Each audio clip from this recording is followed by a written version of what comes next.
Star Wars The Last Jedi is inching closer to us every day, and the hype surrounding the next installment of the Skywalker saga is blowing up. We don't have that much information to go on thus far though, which gives us fans plenty of room to speculate. While these things are by no means carved in stone, we definitely hope at least some of them come true when the film hits the big screen this Christmas. But before we count these ones down, you should definitely hit that subscribe button. That way you'll be sure to get all the latest and greatest from CBR every day. Take off that mask. You don't need it. What do you think you'll see if I do? The face of my son. Red Ben's redemption. It's no secret that Kylo Ren was a pretty terrible human being in The Force Awakens. Using the Force to interrogate Poe, order the demise of an entire village, killing both Lor San Tekka and his own father, Han Solo, that last bit especially makes him pretty irredeemable in the eyes of some fans. But not all is lost for the leader of the Knights of Ren. Many think that the call to the light side is still pulling Kylo in a certain direction, and it won't be long before he turns on the First Order and Supreme Leader Snoke. It's unlikely that he'd end up joining the Resistance. There's more than enough angry members working there, but perhaps he can fight the forces of evil from the sidelines and the shadows, working as a one-man guerrilla team. If Kylo Ren redeems himself, it would be very much in line with the trajectory his famous grandfather had. We all know that Kylo is a huge Vader fanboy, so it'd make sense that he'd eventually see the light, so to speak, and turn on Snoke, much as Vader did against Palpatine. If he does redeem himself, chances are he's gonna have to ditch that red lightsaber though.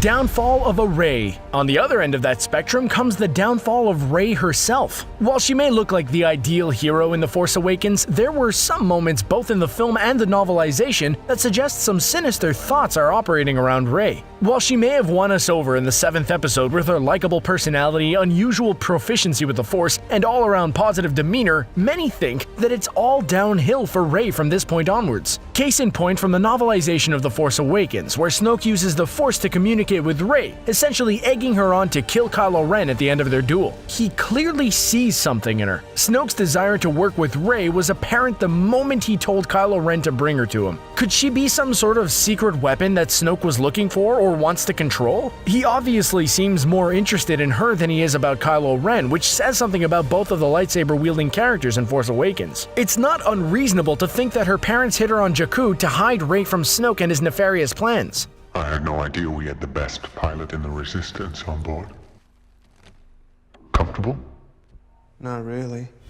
Double Agent. This would be a surprise move for the Star Wars franchise, as we haven't really had any mid-series allegiance switches in the films thus far. Sure, there was Lando, but that doesn't really count, as he didn't want to do it and he ended up helping our heroes moments later. But there are those that believe that we'll get our first double agent double-cross in The Last Jedi. So, who would this Agent of Darkness be? The likely bet is actually none other than ace pilot Poe Dameron himself. How does that make any sense, you might be asking yourself right now? He totally shot down a bunch of TIE fighters in that awesome long shot in Force Awakens and has been featured as a hero in his own comic book line. All true, but we're forgetting one key element here: his capture at the hands of Kylo Ren. We never saw what Ren was doing to Poe's mind behind closed doors at the start of Force Awakens. A popular theory is that Kylo was actually reprogramming his mind to serve the First Order. Another popular theory is that Finn, a programmed soldier for the First Order, is actually pulling a very elaborate ruse on everyone, allowing him to gain access to the Resistance base and pass information off to his superior officers. I present to you Tanalir Tevan, the Collector. DJ Please. While it certainly would be amusing to see a modern DJ spinning records at the local cantina, that definitely won't be happening anytime soon in a galaxy far, far away. Even if there's a character dubbed DJ in the upcoming film. Played by Guardians of the Galaxy's own Benicio del Toro, DJ is actually an abbreviation for the character's real name, which apparently won't be spoken at all in the film. So what could DJ be? The popular guess is that DJ is likely a Dark Jedi. Appearing as early on in such classic novels like Heir to the Empire, Dark Jedi were also known as Fallen Jedi. They differ from their more popular counterparts the Sith in some ways, some being that they don't share the same beliefs as those dark side users, and others that they don't actually align themselves with the light side or dark. While no longer canon as of this point, having another Jedi aside from Luke appear in a film dubbed The Last Jedi would definitely be intriguing. We know very little about the character thus far, aside from what he looks like thanks to a Vanity Fair photo shoot, so all we have left to do is speculate. But considering his shady outfit, we can be sure that DJ definitely isn't a knight in shining armor. Luke, when gone am I? The last of the Jedi will you be? The literal last of the Jedi. We've all been wondering as of late to what the title of Episode 8 really means. Many of us think that it simply is a stand-in for Luke, who is the last Jedi to be alive and breathing at the moment. Another concept is that both Rey and Luke together are the last Jedi, since Jedi plural is the same as singular. But there's a third option. It's quite possible that Luke wasn't kidding around in the first teaser trailer when he said, "It's time for the Jedi to end." It seems more than likely that Luke will indeed be the last of his kind, and that Rey will be the first of a new breed of Force user, one who isn't so focused on the light and dark side. Instead, the New Order will likely strike a balance between the two ideologies, encouraging growth and open-mindedness where conflict once prevailed. One thing's for sure though, we'll likely still see Luke bust out that green saber of his in combat. We hope. Hamill himself kinda teased that he picks one up in this film, so here's hoping that Luke gets an awesome scene to show off his moves one last time. You're a monster. It's just us now. Han Solo can't save you. By his own hand. Here's a wacky thought for you to ponder over the next time you watch The Force Awakens. Kylo Ren didn't kill Han Solo. What? We've all seen that scene a few times now, where Han Solo confronts his son Ben and insists on him returning home. What does Han Solo get for his trouble? A saber through the chest is what. But what if Kylo wasn't the one who pressed the button? We see Ben Solo unmask himself and approach his father in this scene. He unclips his saber and holds it out for his father to grab. As this scene unfolds, Kylo confesses he knows what he has to do, but he's afraid to do it. He asks for Han Solo's help, which he obliges. What if Han knew what his son was asking him, and rather than condemning his son's fate, he took his own life to ensure Ben would live on? So he activated the saber and met his demise before he reached out to his son one more time to assure him that it's okay. If this is true, it definitely paints Kylo Ren in a different light than we currently view him. Why are you here? I'm looking for someone. Looking? Found someone you have, I would say. Right. Return of the Yoda. It's the middle chapter of a Star Wars trilogy, so that means, yep, it's time for Yoda to make an appearance.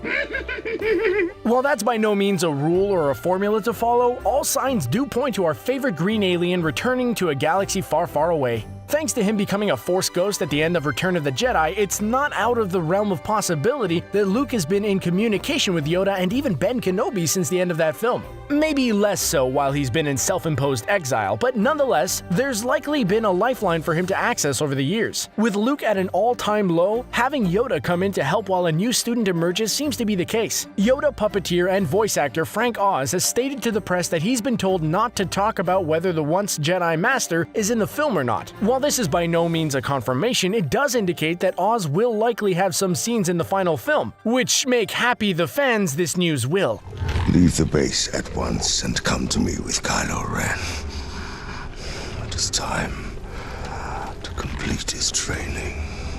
Snoke is... Many people have been wondering who Snoke is ever since he was announced. Andy Serkis of Gollum fame helped bring the giant hologram figure to life in The Force Awakens, but his identity, goals, and history remain a secret, without so much as a peep being revealed in the novels thus far. What we do know is that Snoke likely came from the far unknown reaches of space, thanks to the Aftermath novels. Who or what he is remains secret for now, but many fans have a theory. Lucasfilm story group guru Pablo Hidalgo has shut many Snoke theories down already, but he's hardly going to say yes to a theory now, is he? The most popular theory remains that Snoke is, or was, Darth Plagueis. While many fans have dismissed that Snoke is straight up the former Sith Lord in the flesh, a common theory and wish that fans have come up with is that Plagueis' spirit inhabits the body of Snoke, creating a fusion of two beings. It was suggested in Episode 3 that he could possibly cheat death. Perhaps instead of immortality, Plagueis' spirit lived on in the unknown reaches of space for decades until his new host, Snoke, joined his body with the spirit.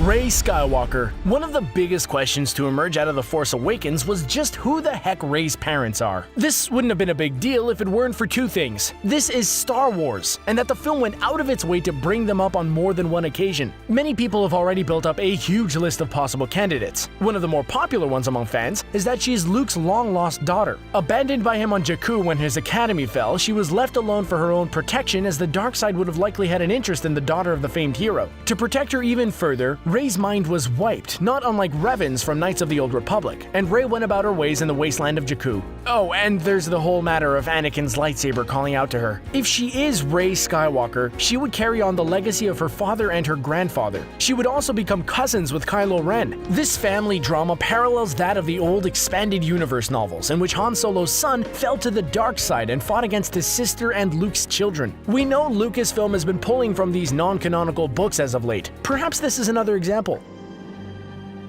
Hello there.